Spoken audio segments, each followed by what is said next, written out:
Welcome back, folks. This is Tommy, Help with Gadgets, and we've got a Spyderco Yojimbo. And I think you have to say it like that.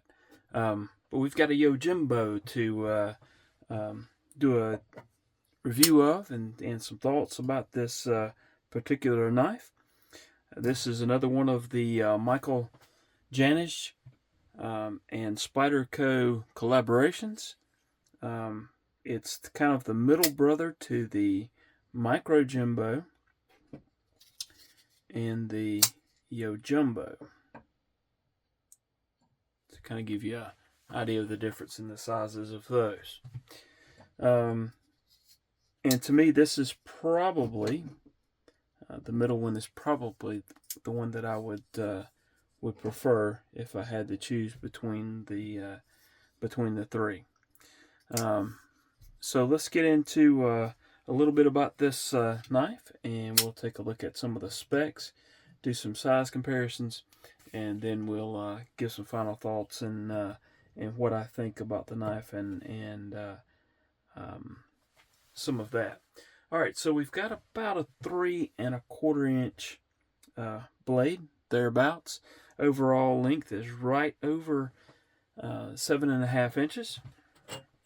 Let's get the measuring instrument out of the way, and let's do a weight on this knife.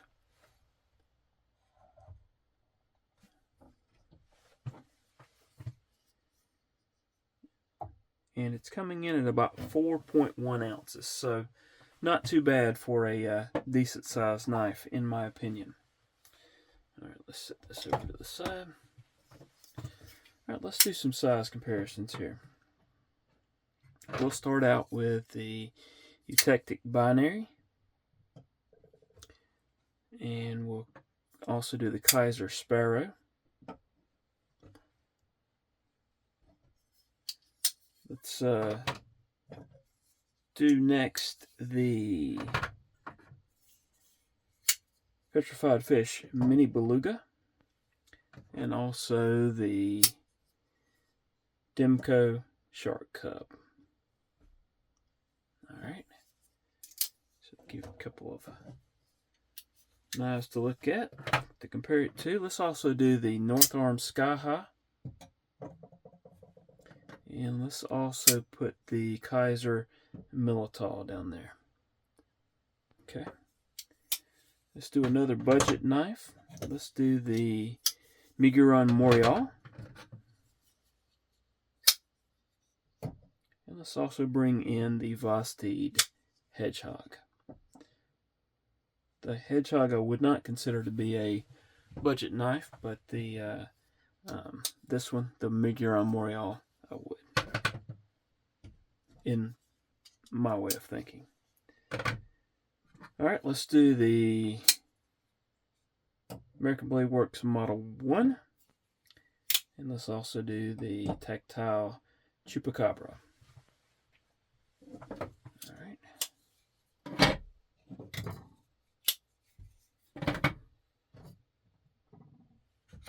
Couple more here. Let's do the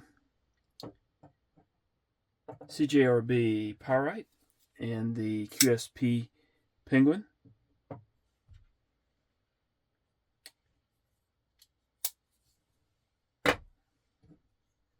Let's do next. Let's pick another one here. Let's do the CJRB Feldspar and also the Vosteed RS Chaos.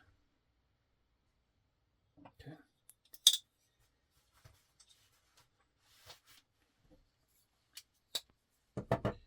And then finally, let's do the Microtech MSI. And last and certainly not least, the Kaiser Cyberblade. And as you can tell, the Kaiser Cyberblade is shorter than the Yojimbo. Alright, so that gives you a little bit of size comparisons to compare it to. Let's talk about this knife for a few minutes. well, let's back up. Let's do some thickness comparisons. Let's do it against the Micro Jimbo. As you can see, they're pretty much the same. And the Yojimbo. The Yojimbo is about the same thickness as well. Let's do the American Blade Works Model 1. Not a whole lot of difference there. The Model 1 is just a little bit thicker. The Kaiser Militar is just a little bit thicker. QSP Penguin. Let's do that one. Again, not a whole lot of difference there. The Pyrite, that Pyrite will be probably just a little bit thinner, as you can see there. Alright. Anyone else that I want to compare that with? I think that'll do it. Just gives you an idea of, kind of the thickness of it. In pocket, it's going to take up a little bit of room, as a lot of the Spydercos do. There it is against the Penguin, the Pyrite. Let's pull in the Shark Cub. Alright. Let's see if I want to pull another one out here. Let's do the Morial. We'll take a look at that. Alright.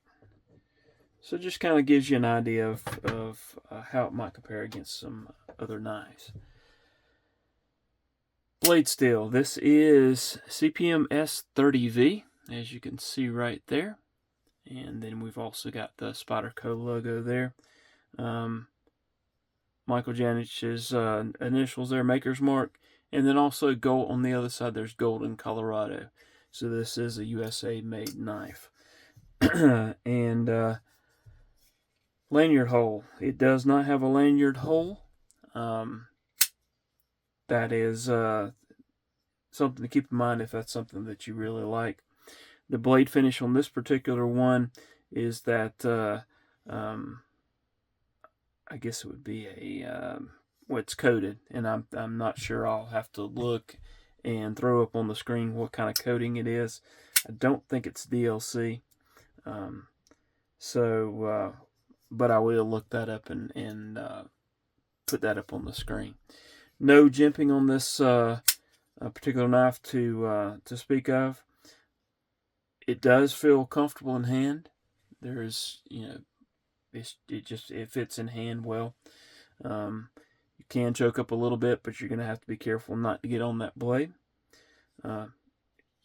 It does lend well for, at least for my particular hands, to do some fine work with the tip of the blade by holding it in this kind of a grip. Feels good as a reverse grip. If you need to use it either way, it does fit well in hand. There's plenty of blade here to push into if you're doing something that you need to push through. So there's plenty of blade there. It's fairly thick. And then of course comes down to a very narrow point. This is a hollow ground knife. Let's see if I can get it to show you. Maybe able to see that there. So very slicey.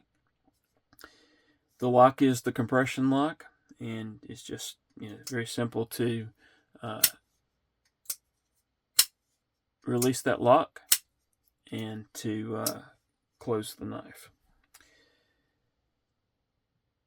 Opening methods, we can use the reverse flick as I was demonstrating. You can also use the thumb to flip it open, and I think you can actually grab hold of the compression lock and do it that way. So very a few different opening methods. Pocket clip works just fine. It is not a deep carry. You'll have to, if it's something that is of concern to you, just be aware that you're going to have about that much sticking up out of your pocket. But it is shaped in such a way that it slides in and out of the pocket with ease. We've got the Spyderco logo here, as well as the Spyderco logo there. Lockup, I mean, it's it's solid. It's running on washers, no play at all, and then still the action is good. And then of course you've got the G10 scales with a little bit of sculpting here in that area, just for I guess would just be for comfort. So otherwise the scales are pretty flat. It's basically 2 slabs of G10 with the exception of a little bit of sculpting there. It's not bad in hand. It's and the texture of the G10, if you can hear that, it just makes for, you can get good traction on this blade. So using it, it's perfectly fine, at least for me, for just everyday EDC use. And knowing what it's intended for, this may be something that you want to carry for only one particular use, and then in such a case you might not want to use it for EDC. But it does work fine for EDC purposes. Does it? I mean, it's a Spyderco. It's going to have it's going to take up a little bit of real estate in your pocket. There's just that's just the way it is for a lot of the Spyderco knives, at least the larger Spyderco knives. But it does carry well, not a problem at all. I would like to thank Mr. Eddie for allowing me to carry and use this knife. In my opinion, unless you carry and use a knife, it's hard to do a review of it, to be able to say, hey, this particular knife works well. But it does work well. The action's great. And as I said, it slides in and out of pocket with ease. Not a problem at all for that. As most of the, a lot of the Spyderco pocket clips do that. There are some aftermarket scales that you can get if you wanted to change things up a little bit, but I don't think these are bad scales at all. But you do have that option, and there are a lot of makers out there that do make a lot of different scales for a lot of Spyderco knives. All in all, I would say this would be one that I would recommend. I have enjoyed carrying it, and might have to think about getting one of these on down the road. So there you are. That's the Spyderco Yojimbo. Do appreciate you watching. Please hit that subscribe button. Hit that thumbs up if you enjoyed it. Leave me a comment. I do enjoy the comments, and I will try to get back to anyone that leaves a comment. I'm a little bit behind in comments, getting replies to the comments right now, but I took a good chunk out of that last night, and I'll continue to try and get those done. Again, appreciate it. Hope y'all have a wonderful rest of your day, and hope to see you again soon. Thanks.